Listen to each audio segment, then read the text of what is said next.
What is up, man? Welcome back to All G, sometimes All G's React. And today, I want to talk a little bit about something that I wasn't sure if I was going to talk about it, but it's the whole Hamas-Israel war situation. And I'm not going to talk about the war itself. I want to talk about something else that caught my attention. I'm going to play for you a 33-year-old interview of Nelson Mandela. Okay, because what I've seen with, especially when it always comes to Israel, is something that's always made me question society's outlook sometimes. Okay, so I'm gonna play it, and then y'all check it out. To be a future president of South Africa. One of the mistakes which some political analysts make is to think that their enemies should be our enemies.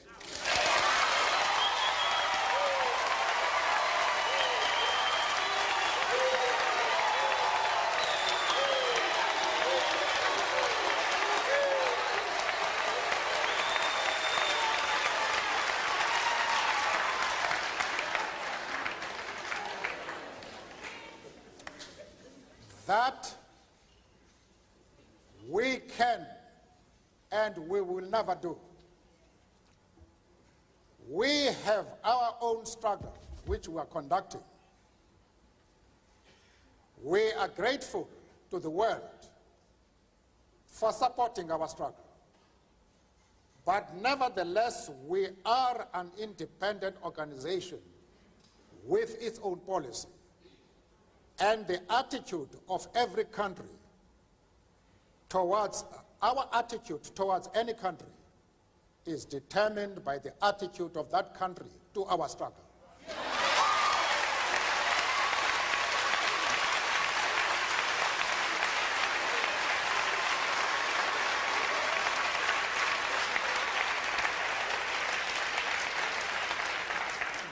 Yasser Arafat,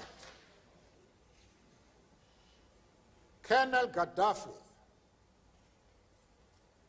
Fidel Castro support our struggle to the hilt.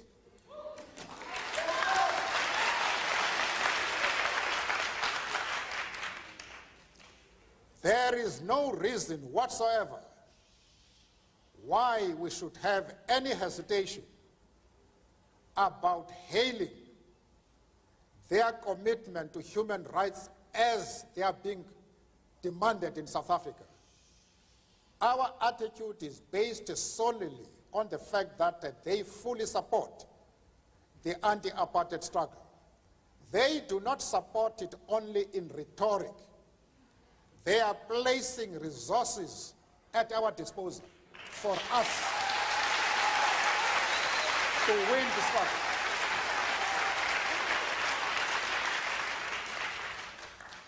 That is the position.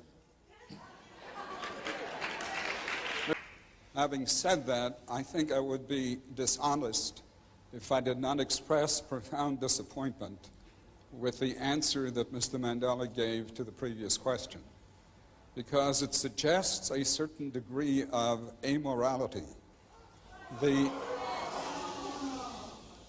It suggests that what these people do in their own countries, what a Gaddafi does in Libya, what a Castro does in Cuba, is totally irrelevant, even in terms of the issue of human rights, as long as they support the cause of the ANC. I hope that is not what Mr. Mandela meant, and I would hope that he would clarify that issue further. Mr. Mandela. And at the same time, want me to be involved in the internal affairs of Libya and Cuba. I refuse to do that. As far as Yasser Arafat is concerned, I explained to Mr. Sigmund that we identify with the PLO because just like ourselves, They are fighting for the right of self-determination.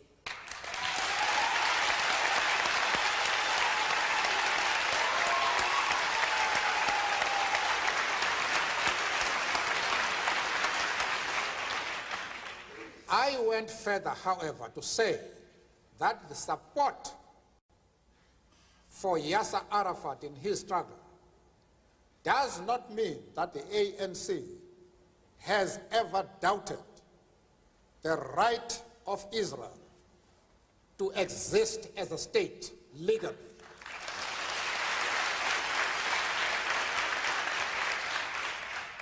We have stood quite openly and firmly for the right of that state to exist within secured borders. But, of course, as I said to Mr. Sigmund in Geneva and others, that we carefully define what we mean by secure borders. We do not mean that Israel has the right to retain the territories they conquered from the Arab world, like the Gaza Strip, the Golan Heights, and the West Bank. We don't agree with that. Those territories should be returned to the Arab people.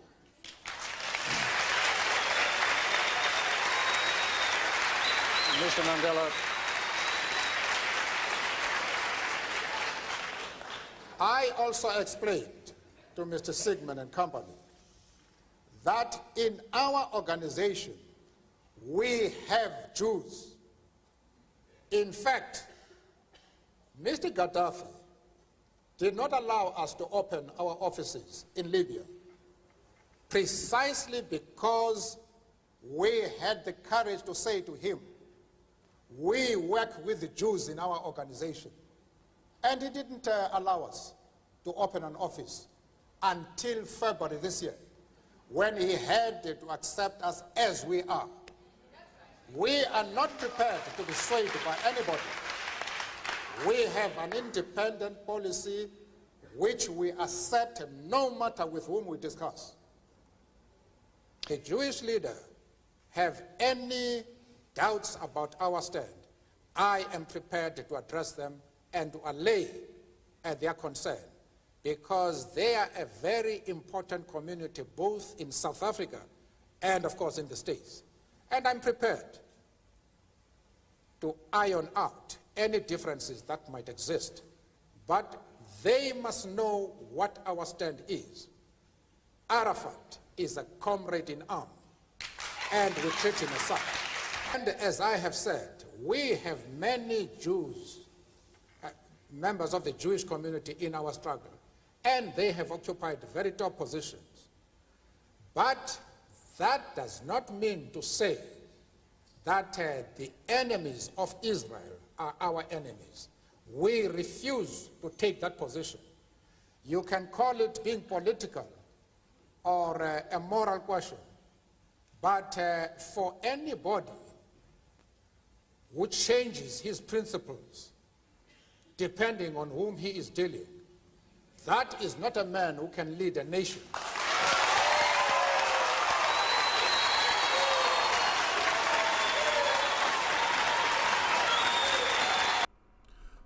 So in that part where he talks about like making someone your enemy because they're someone else's enemy, that's the thing that I've never understood about when it comes down to when Israel and Palestine have always had their situation. There were protests for a ceasefire here in the States. There's a video that I can't find. I saw it when it happened, but it's most likely been removed, and I can only get it from other people's commentation on it, and I don't want to take their content like that. I'm already dealing with a content situation with some other loser. But in that video, this woman is she's in Canada. She's attacking a Palestinian woman for having a flag on her vehicle. You get what I'm saying? Like, she has a flag on her vehicle. I see flags on vehicles all the time from different countries here in the States. Some people just like to represent heritage. Some people like to represent family, or maybe that's where they actually come from. You know what I'm saying? You can't really tell unless you actually talk to the person. But she's like telling this woman that she should be assaulted and drugged through the streets, all types of stuff, right?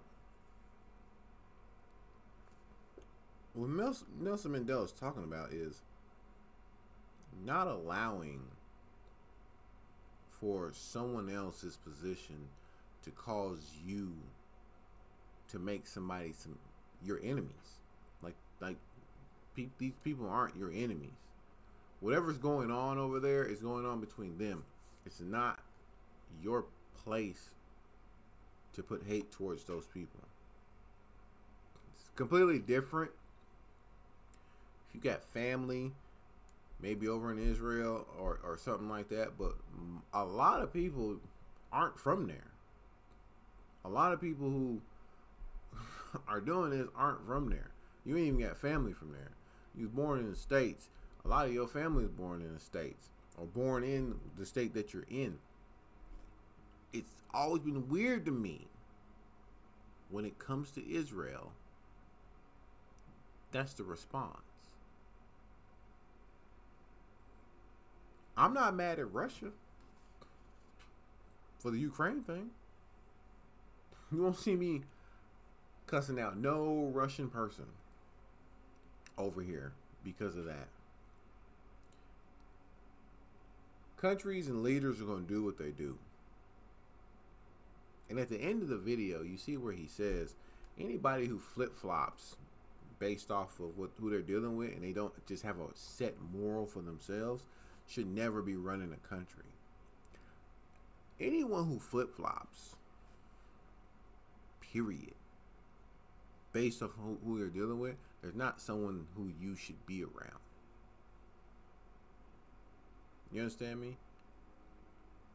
If I have Israeli people here in the States, I'm going to treat them with dignity and respect. If I have Palestinian people here in the States, I'm going to treat them with dignity and respect. Not because of something that's happening across the water. That's outside of my control. Anyway, guys, I just wanted to put that in there. Leave your comments down below. I just don't understand making people your enemies because they somebody else's enemies. Your boy's Nixon.